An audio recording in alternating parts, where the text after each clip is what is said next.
Welcome to the Be in Your Heart Mastery Circle, a weekly podcast featuring conversations and transmissions for healers, coaches, and therapists to align, create, and rise. I'm Podeschi, founder of Shamanic Activations Academy and the creator of the Be in Your Heart Mastery Circle. I guide healers, therapists, and coaches to come home to their heart, create their own signature work, and rise into abundance using aligned strategy, soulful systems, and the magic of AI to build a life and business that feels truly amazing. Hello, beautiful beings. Nice to have you here for our coaching call today. And today we are focusing on our alignment, and the topic of today is focused on our nervous system, something that very often we forget to think about and to address in most of the dynamics that we go through in our daily life. And yet, some of the most powerful shifts that you can have when you are consciously working to regulate yourself and your nervous system indeed. So as always, we're going to start from an amazing alignment, because no good decision is ever going to come across, or no good learning is ever going to happen when we are in our fight or flight mode. So without any further ado, if you're comfortable, placing your hands on your heart and taking a nice deep breath in, closing your eyes. And then letting go of anything that doesn't serve you right now, blowing it all out. And again, taking another deep breath in, inviting gratitude into your chest, feeling that expansion. And then letting go of the to-do list, all the should-haves, all the could-haves, anything that is in your way. And another deep breath in, this time inviting love into your heart, feeling that beautiful expansion in your chest, holding on to the breath there at the top, feeling this beautiful energy that's here for you. And when you're ready, blowing this love to someone who needs it out there. And bringing a smile on your face, remembering the smiles are infectious the same way as laughter. And open your eyes to come back to full consciousness, giving yourself a shake if you want, just moving your energy, and remembering that your nervous system is the gateway essentially to your power. It's like the framework that stops us from operating or functioning or thriving because of how it works. And when we anchor safety in our body, when we are grounding ourselves, when we are giving ourselves very clear signals that there's no lions, there's nothing for us to worry about, your mind becomes clear. We can start feeling the coherence between the beating of our heart and calm in our mind. We can really open our heart to the opportunities to expand, to manifest things in our life, and our soul can really lead, so we can really feel that we are on purpose, that we are aligned. So it all starts with really understanding our nervous system, and we are going to be exploring the foundations of our emotional mastery through our nervous system regulation. So this is really the bridge, if you want, between the body, mind, and soul. And when we are dysregulated, even the most aligned intentions can feel impossible to embody. We feel that we got mountains to climb, and that everything is difficult or impossible, or that we need to really give up parts of ourselves to make everything work. But when we learn to regulate, to be in this state of calm, we can reclaim the ability to respond rather than react. So this is where that sacred pause becomes very, very easy, as opposed to having to fight our way to respond in a way that is coherent, as opposed to that fight or flight response that very often comes out.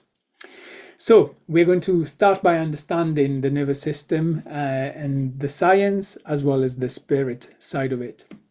So from a physiology and safety point of view, we need to really start from the anatomy part, what really the nervous system is there for, how it works. Some of you might have already delved into this with anatomy, physiology, and pathology as well. But we want to really think about the nervous system as having those two main functions that we know as the sympathetic and the parasympathetic systems. So the sympathetic is the fight or flight response. This is activated by stress, by our hormones, by urgency, and also by the perceived threat. Yeah, so if we think about people that live into a state of worry, the worry warts, the people that are constantly assessing for dangers, the people that maybe are dysregulated because of post-traumatic stress disorders, traumas that we had. It could be because of our environment, because maybe we got a lot of jolting energies, like trains going past all of a sudden, lots of traffic, or being in busy offices, for example. That is causing our sympathetic nervous system to be really activated and like edgy, constantly scanning and assessing danger, essentially.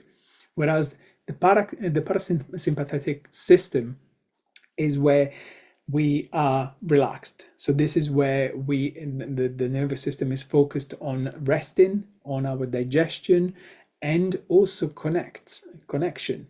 So is activated by safety, by grounding, and by trust. This is what really we don't have to worry. We are floating. We are in a very, very calm, present, and restful way of living, essentially. So if we think from a naturopathy point of view, and also from a mindset point of view, chronic stress can keep us in survival. So when we are constantly stressed by our lifestyle, by the food that we eat, by the environment that we're in, we can be very, very triggered, which means that our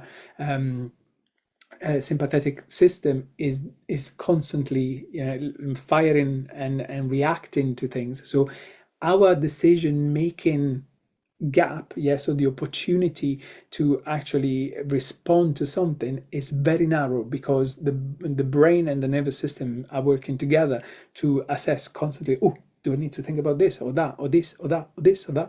So is those gaps in the middle are very narrow for us to make the decisions, and that means that we're going to be reacting rather than responding, because it's literally like I need to ensure that I'm going to stay alive. That is the main purpose of the sympathetic nervous system, is to ensure your survival. So we're making very, very quick decisions. Our creativity shuts down. We don't have to think creatively.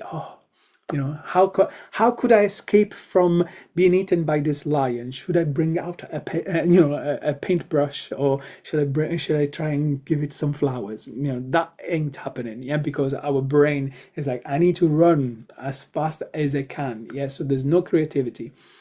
Whereas with regulation, it isn't necessarily just about staying calm. It's about restoring the balance after the activation. So this is where I can feel that maybe something has happened. So for example, I could be by a waterfall, and the sympathetic nervous system is going, oh my god, I'm gonna get flooded here, or I'm gonna it's dangerous for me to go under the water. But this is also where I can go, isn't this beautiful? And I can feel the soothing noise of this waterfall, and I can feel that there's balance, that there's something that is working through me that does not make me want to run away. So it's really the body finding its own way of navigating, those signals in a way that feels more grounded. So it's not necessarily calm, but it feels peaceful. So the body cues for us to really understand is about understanding ourselves internally. How does my body tell me that I'm safe? or how does my body tell me that I'm not? So this is where you want to really start bringing awareness to different situations that you might be experiencing in your daily life, because stress is always there. You can have negative stress and you can have positive stress, and we need positive stress. Positive stress is what makes you go, is what gives you the humph. Yeah, the positive stress is like, oh, I need more money, I need food, I need, love in my life, I need something that satisfies me in terms of my career. That's positive stress. It keeps the momentum going. The negative stress is what keeps you small. Yeah, it's like, oh, I'm scared, or I'm defenseless, or I'm useless. That kind of stress is not what you need. And because we experience both on a daily basis, is about us turning inward and really feeling what is my body telling me in various situations. The more awareness I bring to our nervous system, and the more I learn its language and what I can do to overcome those barriers, those blocks that are keeping me from thriving. Okay, so that is really the starting point. And it's a journey. It's not something that happens overnight, where you think, oh, now I know that I react like this all the time, because sometimes the reactions that we have might not necessarily be consistent, but they might be sporadic, based on certain conditioning events maybe that have happened in our life. So for example, it might be that actually now I've learned that traffic will stress me, and busy environments are stressing me, and I feel it. Here. I feel in my solar plexus, in my heart area, in my chest. I feel this tightening compression. I don't quite like it, and thus I understand it. Okay, but I also understand that maybe I can regulate myself a little bit, and I know that maybe if I take some deep breaths, I can relax my nervous system. But if a car was to go past very fast, maybe I was almost run over as a kid, and all of a sudden I got a memory that is attached to that environment experience. Okay, so it doesn't necessarily mean that we always know how we're going to respond, even if something feels familiar, that we reflected, that we understood over and over. So there's always that little bit of room for things to go astray, or to be different than usual, that you need to bear in mind. But bringing awareness, really learning to understand yourself and your body and your nervous system can be paramount when you're trying to master it. Yeah, so that you can do something about being more aligned and living with purpose, so that you're not reacting to things that are happening around you. But the mind also has its own story to tell that will fuel dysregulation. Okay, so this is not just this reaction that is in our nervous system, but the mind also can influence our experience. So the nervous system is listening to the stories that we tell ourselves. And the thoughts like, I don't have enough time, I can't handle this, or I'm behind, it will start sending threat messages to the brain. Yeah, so we've all had that, oh, hurry up because you're going to be late. I'm not late. Yeah, I'm 3 hours before my flight. Yeah, but yet now, because I got this thought, I can feel the anxiety is already building. And oh my God, have I got my passport? And then all the other thoughts are starting to come because my brain is really activated by a thought. Okay, and we can dysregulate ourselves in that way. So we want to start reframing the safety-based language. And this is about giving ourselves the opposite. The message is that even if I'm late for my flight, I got time to breathe. I can breathe whilst I'm running. Yeah, I'm supported. I'm supported because I got people telling me that I'm late, so they have a better concept of time than I do. Yeah, I'm learning to respond, not to rush. Yeah, I'm regulating myself, so this is the narrative that I can create, by bringing that consciousness, yeah, as well as the awareness, but bringing consciousness to how I respond. Okay, so I covered this as well in the coaching call around boundaries, for example. So, let's think about that as well for a second, that when we are confronted, with confrontation, with unhelpful dynamics, we can be, I'm going to fight this person, or I'm angry, that kind of stuff. Again, for us to be able to be thinking, to give ourselves that time to process things, to have that secret pause, we need to regulate our nervous system. Because if I was to respond in a fight or flight or freeze, kind of response, I could punch someone, but I didn't want to punch them. I was just reacting. Yeah. So what I want to do is to be able to regulate myself and then say, hey, I don't particularly like being spoken to in that way, but I can only say it in that tone if I regulated myself. So we want to use conscious thoughts to reparent our nervous system. We want to be thinking about, all that programming that has gone into us being undone and overrun by new programming that we can do for ourselves. Okay. And it is said that it takes 500 times for a new neural pathway to form. So this is not going to happen overnight. But if you are going to do something about it every day, a little bit of awareness, a little bit of retraining. Some of you might have already experienced the benefits of meditation, the benefits of breath work, the benefits of having a practice. All of these things will stack over time. Yeah. And the more you do it, the more it becomes regular, and the more the nervous system is learning and regulating itself and changing as a result. So here we want to really anchor for ourselves that the mind can create chaos. We all know that. But the mind can also create coherence, because the mind can create nevertheless. Okay, so as it can do one thing, it can do the other. And if we are creating coherence, then you get to choose which story you feed yourself.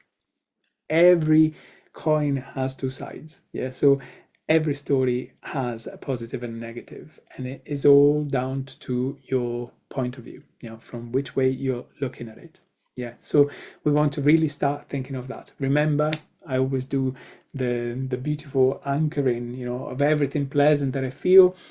Smile on my face, breathing in, thinking about that beauty. This is regulating my nervous system. Yeah, and as much as it might not be something that I do when someone is calling me something unpleasant, I'm not going to go, there's always a lesson in that, because, maybe that's not the right moment for that. In my mind, I'm certainly not feeding the negative pathway. I want to reframe that and maybe go, they clearly have some issues that they're dealing with. It's not my problem, it's their perception. I know that I'm aligned, I don't have to worry. So these are the thoughts that are going on in my mind. So it's really important for us to think really that we always have a choice when it comes to regulating ourselves. So this is also from, we covered already the physical, so the body, we talked about the mind, but I want to also bring the soul, of course. So the soul is about returning to your inner state. We think of the soul as being the big expansion, all around, this ethereal substance, which is not substance, energy, whatever you want to call it. But the soul resides in our vessel too. So very often we think about, I want to understand the universe out there, but we forget to understand the world within the universe, within, as above, so below. So we want to be thinking about the soul thriving in calm frequency. So if you think of the feeling that you get from going for a walk out in nature, from floating in the sea, from walking in a river or barefoot on grass, there's a feeling that you can't quantify, but there's a resonance to that frequency, those vibrations that really are nourishing for our soul. So we feel different, as a result. And when the nervous system settles, our intuition becomes louder, because when our nervous system is settled, we really feel present. We can really understand more of what is going on in the body, not just physically.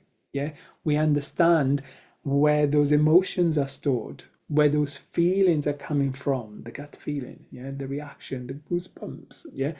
But they're not just physical, they are reaction to energy, to situations, to people that we have around. So our intuition really augments, it becomes louder.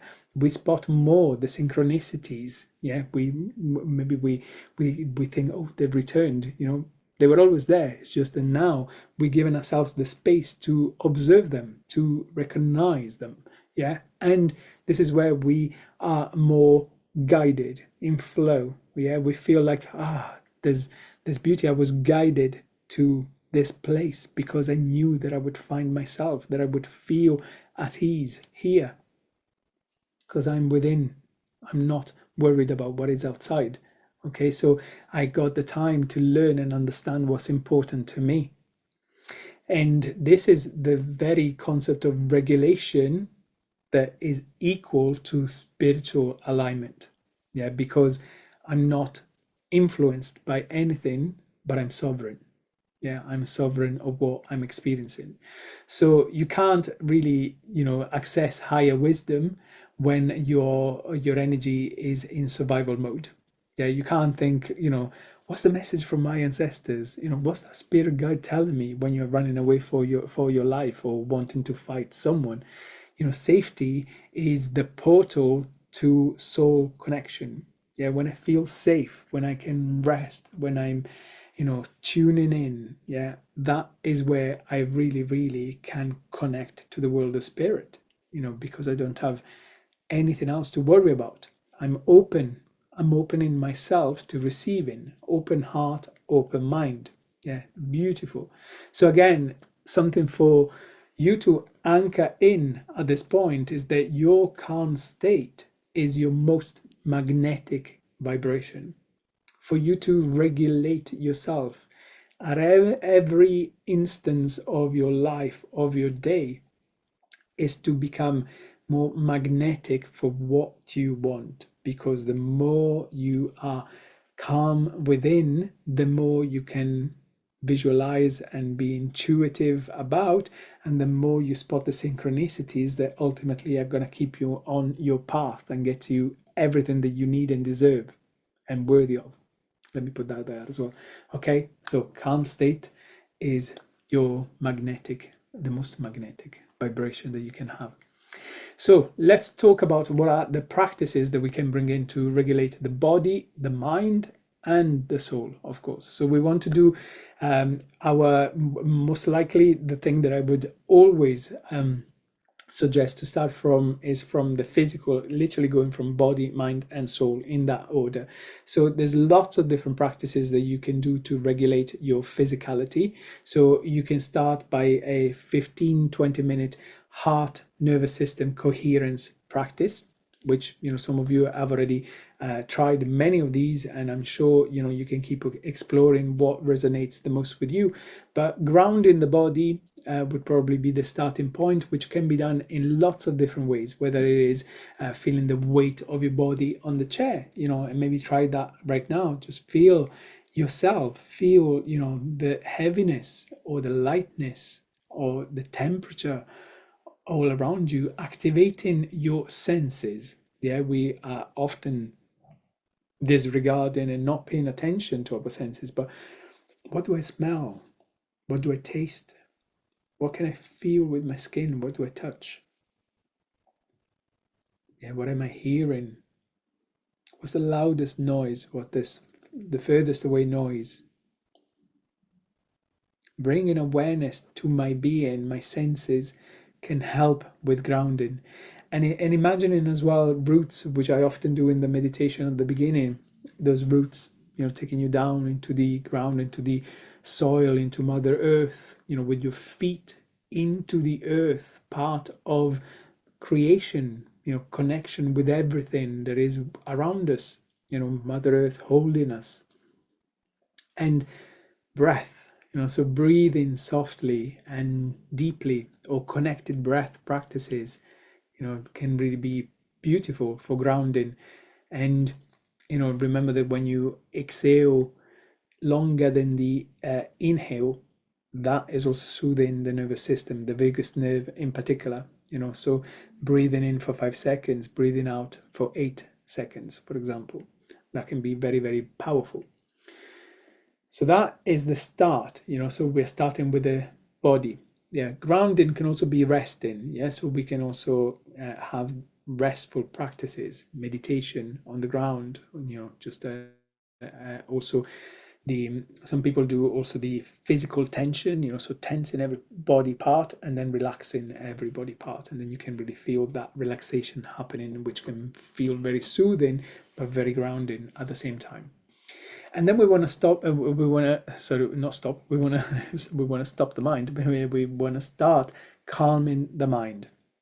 And this doesn't mean to achieve the clean slate. Yeah, because many people think this is about no thoughts. Yeah, which is impossible, because your brain memory is happening and works by repeating things and presenting things for us to function. So you can never have no thoughts really, but you can calm the mind. And so you can start by bringing awareness to your thoughts, without any judgment. Yeah, and this is like, hello thought, hello thought, hello thought. Yeah, just literally let them happen, but acknowledge that they're there, without rationalizing, without thinking about the thoughts, without trying to get the meaning of what they're coming up for, or I need to do something about this thought now. It's just hello thought, hello thought. Just naming the thoughts. You can actually name the thoughts if that helps you, but also allowing yourself to bring focus on something that is useful, as opposed to the thoughts that you might feel are not useful. So you can repeat to yourself, I'm safe here and I can handle this moment. I'm in charge. I choose to be here. I'm not forced. And all of a sudden, being sovereign means that you're in control. So it's all good. Or visualizing your thoughts as well as clouds passing across the sky. I often bring the example of imagining yourself in the middle of a roundabout. And when you're in the middle of that roundabout, you can observe every car, almost like your thoughts. Yeah, so every thought could be a car.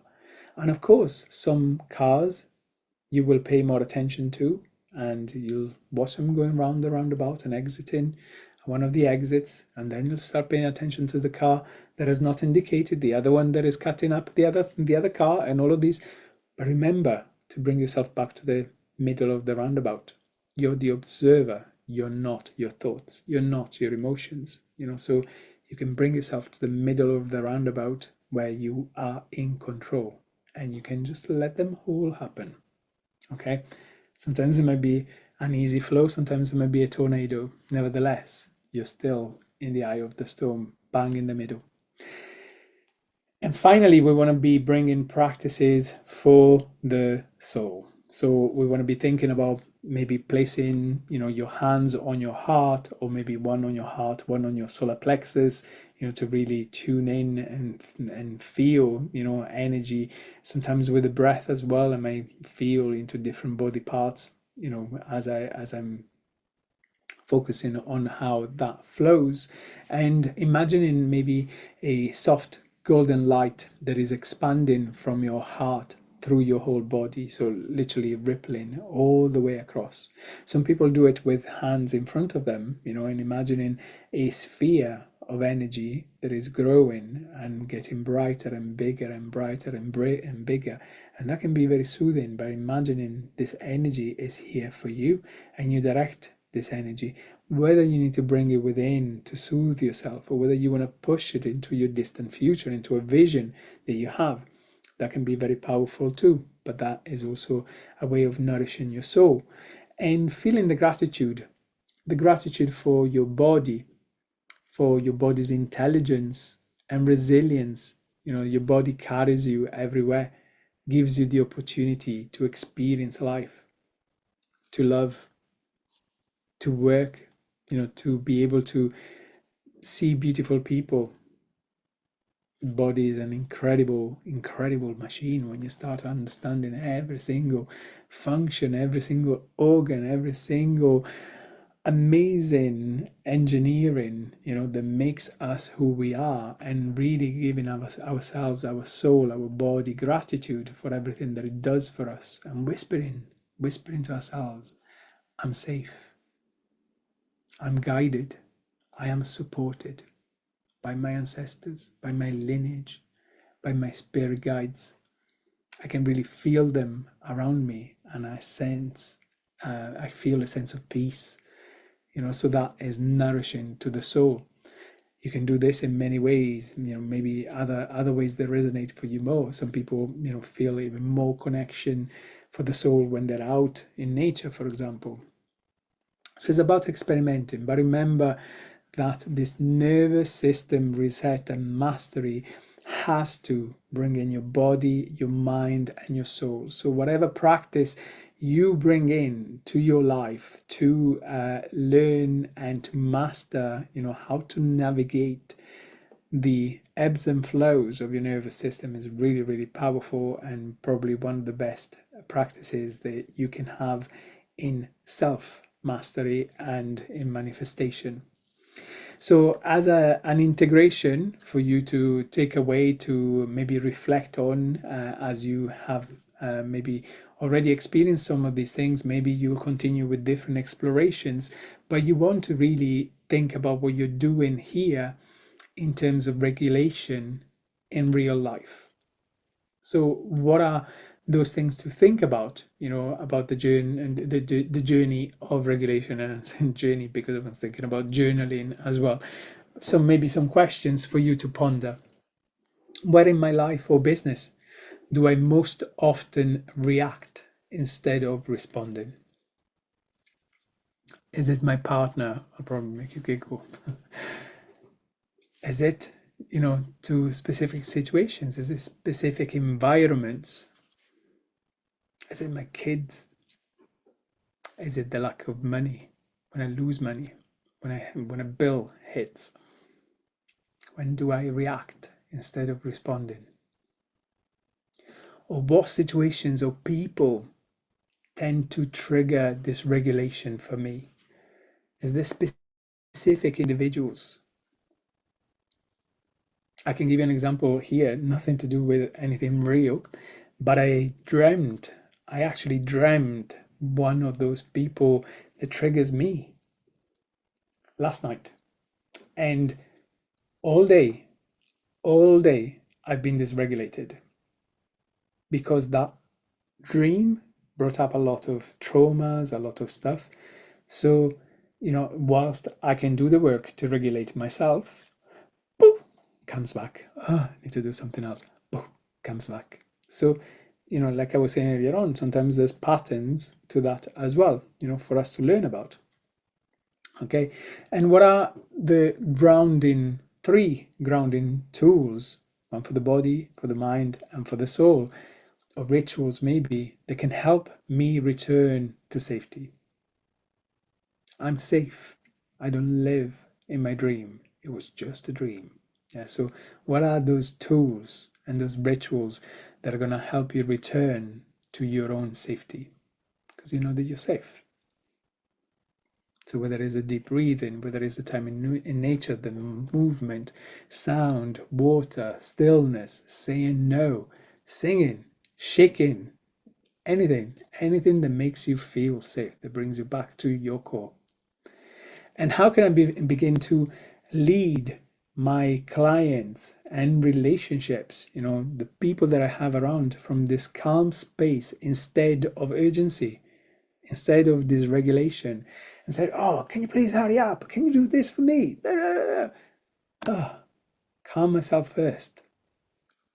Gets better results. So how can I impact positively the relationships, the client relationships, the personal relationships around me by the sense of calm state? So this is something that I would love for you to share, if you've got tips for each other, if you've got practices that really, really work for you that might help others as well, please share them in our beautiful group and make sure, that we support each other. So in closing, as you know, I finish off normally with affirmations because again, they are really, really powerful. And again, they work incredibly well when it comes to regulation of our nervous system. So I invite you to really think about maybe personal affirmations that you can bring into your routine, but perhaps, starting with a question, what feels different in my body now, as I do this work, as I bring that awareness, as I bring these practices, what feels different in my body now, so that I have locked in the journey, the understanding, the wisdom, out of the reflection, out of the learning that is coming from my nervous system. And perhaps an affirmation from me is about, I lead from stillness. I'm anchored in my body, peaceful in my mind, and guided by my soul. So I lead from stillness. I'm anchored in my body. I'm peaceful in my mind, and I'm guided by my soul. Remember, when you do affirmations, same as for the 7 master steps of change, when you're bringing in your physical expression, so if you're adding gestures or movement, it's easier for you to remember them. So you can also do that with affirmations. Okay, so I would like you to practice maybe 2 minutes daily regulation rituals that are going to be really helping you to reset your nervous system this week, and also making sure that you do that, especially before meetings, before sessions, and major decisions, because nothing great is going to come out a decision made when you are dysregulated. I hope you enjoyed. Share your insights, share your journey, and I will see you very soon and see you on the other side. If you want to learn more about the Mastery Circle and discover all the tools that I've created to make healers, therapists, and coaches' lives easier, head over to our website or click the link in the description below. And if this video resonated with you, leave a comment, give it a like, subscribe, and share it with someone who needs this message today. New episodes of the Be in Your Heart drop every week, so make sure you come back for more inspiration and real life magic. That's it for now. Ciao, ciao, and remember, be in your heart.